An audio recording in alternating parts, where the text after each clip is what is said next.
Hey guys, this video is especially for people who are just getting started with GIMP and just need to find a way to, well, get started.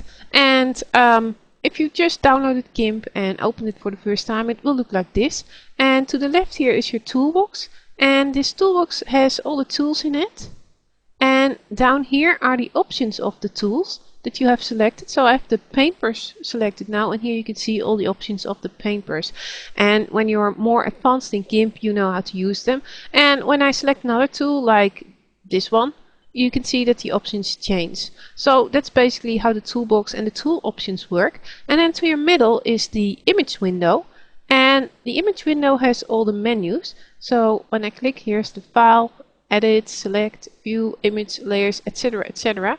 And that's all your menus. And when you want to create a new file, go to File, New, and we're going to create a file with width 640, height 400, and click OK, and then it will look like this. And here you can work in. And then to your right is your layers, channels, and paths dialog, and we're going to work a bit with layers today. And I'm going to do an exercise, and in this exercise you will sort of learn and get a grip of how to use layers. And to the bottom are your brushes, patterns, and gradients tabs. And we're going to start with a gradient today. And first of all, I'm going to show you how to change your foreground and your background color here. And click on this square here, that's the foreground color, and choose a nice color that you like. So you can choose the hue in here. I'm going to pick something like this, and then the color and how dark or light it is in here. And this will be the color of the foreground. So click OK. And now that's your foreground color. And now you're going to change your background color.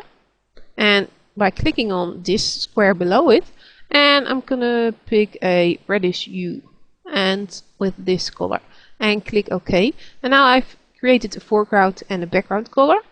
And with these two colors, I'm going to create a gradient on our image here. And you do it by going to the blend tool, and that's the little square one here, and click on it, and then just stroke while holding down the mouse button like this, and then you get a nice gradient as background. And on top of this I want some text, so I'm going to go to my text tool, and that's the big A in here, and then click on it, and then I'm going to type in my text by clicking on my image and type the text. And you can move the text around while you're still working in your text tool here by just clicking on it and moving it around like this. So I'm moving it to the middle here, something like this, and I like this. But I don't like the color of it, it's very unclear to the left here. So I'm going to change this color to black. And for this I'm going to go to my tool options while I'm in my text tool. And next to color is this bar, and you click on this, and here you can change the color, and I want this back to black, so I'll move this all the way to the left. And then here you see the black color, and then I'm going to click OK, and my text color has changed. And now when you look at your layer dialog, you can see that there are two layers now. There's a text layer with the text name GIMP Tricks, and the text layer is, you can see it's a text layer by the big T in this, and there's the background layer.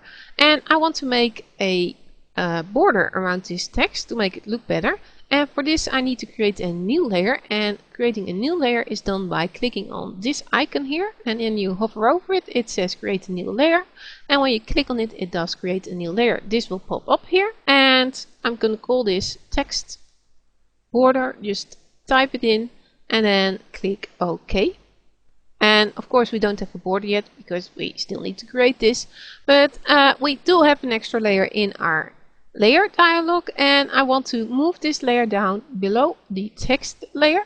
And you can do this by just clicking on it and dragging it down, or by clicking the arrow keys here. And I'm going to click these, lower this layer arrow key once, and now my text border layer is below my text layer.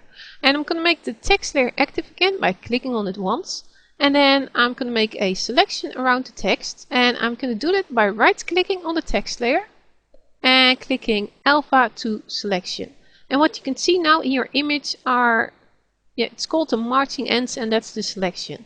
And I want to make my border a bit bigger than the actual text, so I'm going to go to select and grow. And I'm going to grow this by 2 pixels, so type in 2 and click OK. And now you can see that the selection is a bit bigger than the actual text.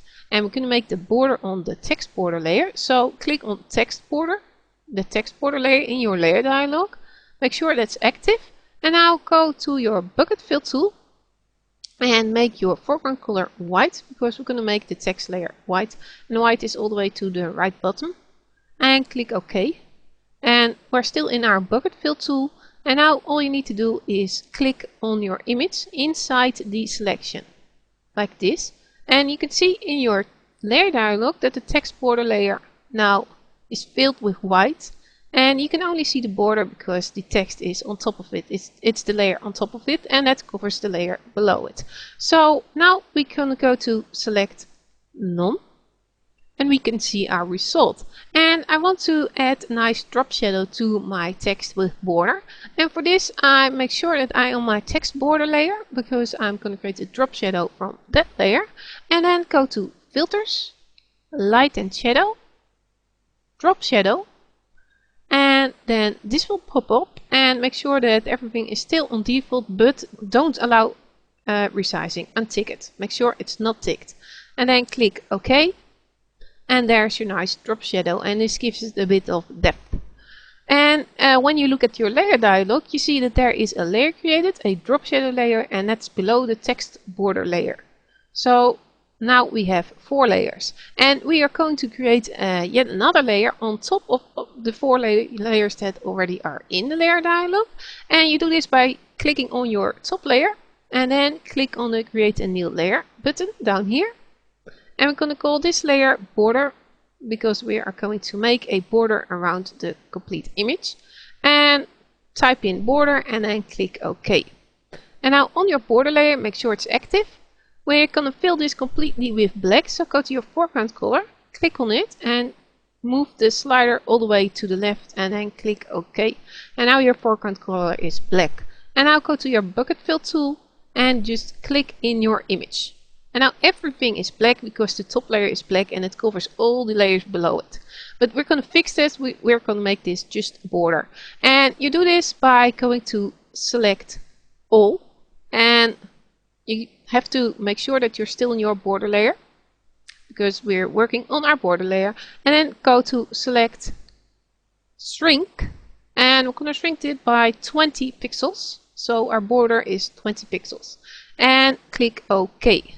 And what you see now is a selection, the marching ants again, that is inside the complete black image.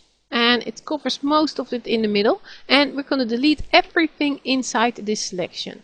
And that's easily done. All you need to do is press delete on your keyboard. So I'm now going to press delete on my keyboard.